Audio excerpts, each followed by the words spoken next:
Imagine a substance so addictive it can rewire a teenager's brain, subtly reshaping memory, focus, and emotional regulation. Yet it's marketed in candy flavors, sold in sleek devices that resemble USB drives, and often mistaken for harmless vapor. This is the reality of youth vaping in 2024.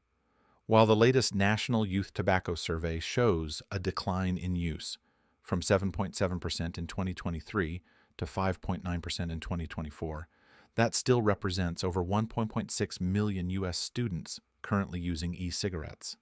That's more than 1 in 20 middle and high school students. For many, this isn't just experimentation. It's the beginning of a deep, long-term addiction. High school usage has dropped slightly, from 10% to 7.8%, but middle school rates remain stubborn at 3.5%, showing us that the battle is far from over. My name is Dr. A. I am a board-certified internal medicine physician based in the United States.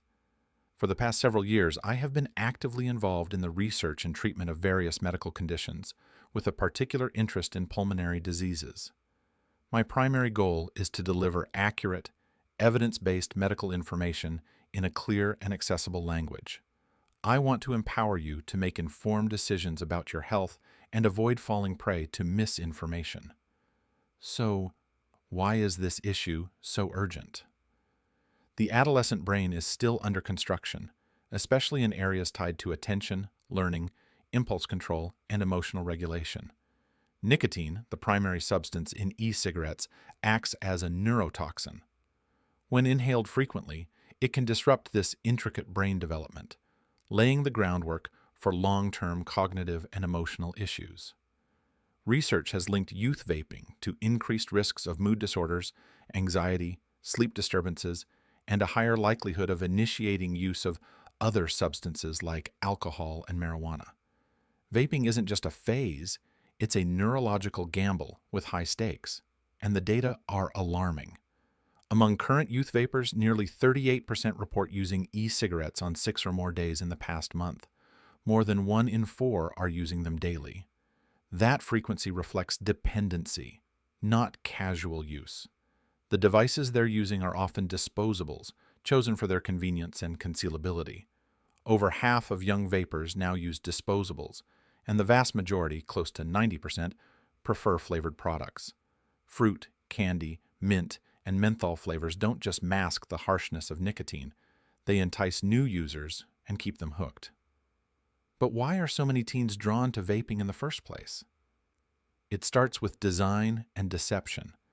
These products come in flashy colors with names like Cotton Candy Ice or Blue Raz Cloud, disguising the reality that each puff delivers harmful substances, not just nicotine, but heavy metals, ultrafine particles, and volatile organic compounds. Then there's misinformation.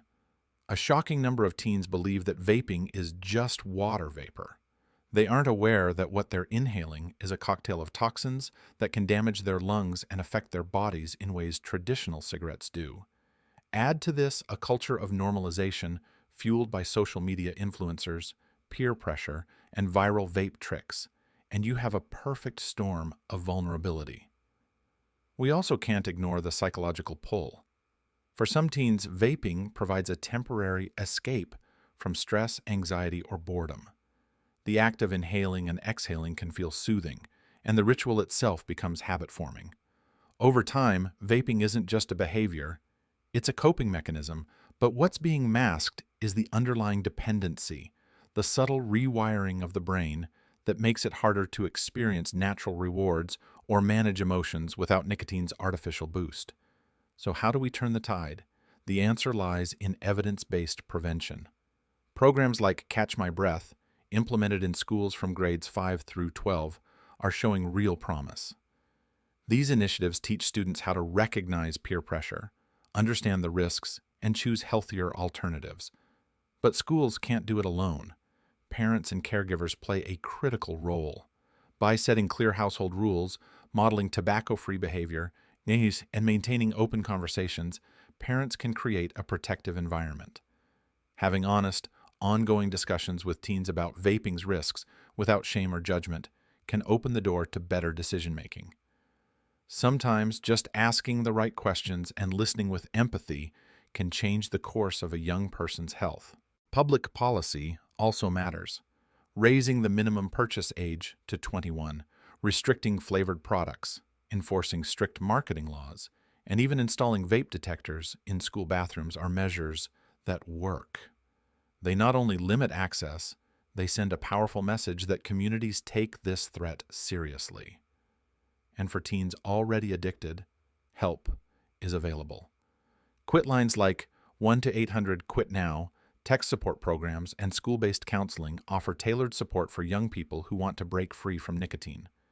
Quitting is not just about removing the device, it's about replacing the habit, reprogramming the brain, and rebuilding confidence. Support groups and digital communities are making it easier for teens to feel less alone. When young people see others just like them choosing to quit, they realize it's not only possible, it's empowering. Finally, we must engage youth on their terms, with creativity, relevance, and authenticity. Campaigns like Clear the Air encourage students to reclaim their health by focusing on benefits like better athletic performance and clearer thinking. Social media challenges invite them to share their stories and inspire peers. Meanwhile, the Breathe Free campaign targets middle and high schoolers with relatable peer-led podcasts, myth-busting games, and even community fun runs that transform quitting into a public celebration. These campaigns don't just educate, they resonate. They shift the narrative from fear to empowerment, from stigma to support. And when teens feel seen, heard, and supported, they are far more likely to make choices that protect their future. Let's be clear, this is not just a teen issue. It's a family issue, a school issue, a public health issue. And we all have a role to play, whether you're a parent, a teacher, a healthcare provider, or a student. You can be part of the solution. By spreading accurate information, challenging myths, supporting those who are struggling, and advocating for change, we can create a culture where vaping is no longer viewed as normal or inevitable. When we blend solid science with engaging storytelling, supportive resources, and consistent policy action, we can make a difference, not just in statistics, but in lives. We can give students the tools to resist, the knowledge to understand, and the confidence to say no.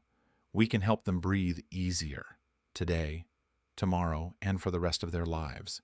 If you found this information helpful, please consider liking this video, sharing it with others, and subscribing to the Evidence-Based MD YouTube channel for more expert health insights.